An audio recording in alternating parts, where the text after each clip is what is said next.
I speak for all accountants when I say we really like to measure things. We also like to know what's going on. And it sounds like you took a process that wasn't a process. It was a series of stop and start tasks, and you provided transparency and metrics. And now that director can actually see what's going on. So, what additional info does she have now that she did not have before?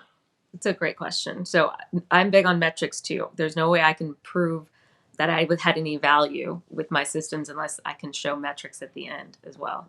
In this particular case, all of the information that was put on the dashboard for everyone to see is also a database. So it is reportable information. So at this point, she not only knows what her throughput is, she knows what each individual scheduler does, what the time frame is, and she has the ability to run reports. She actually does a weekly meeting now to where she sees what throughput is and if there's any pending cases.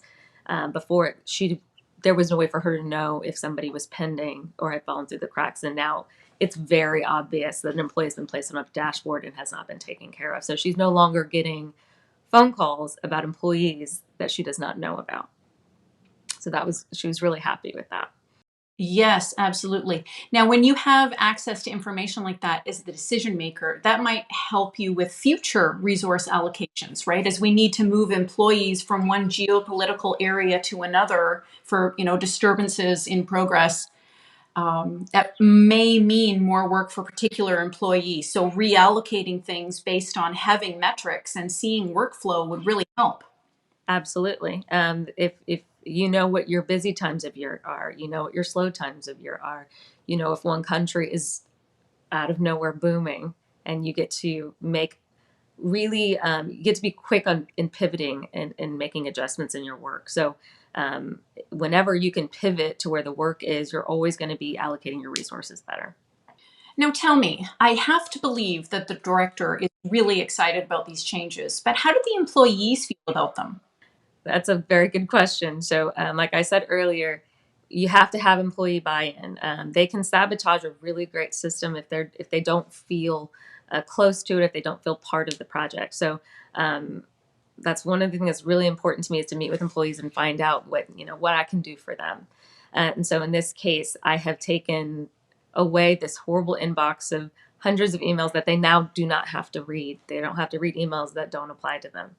And also, they don't have to call employees in clinics back and forth.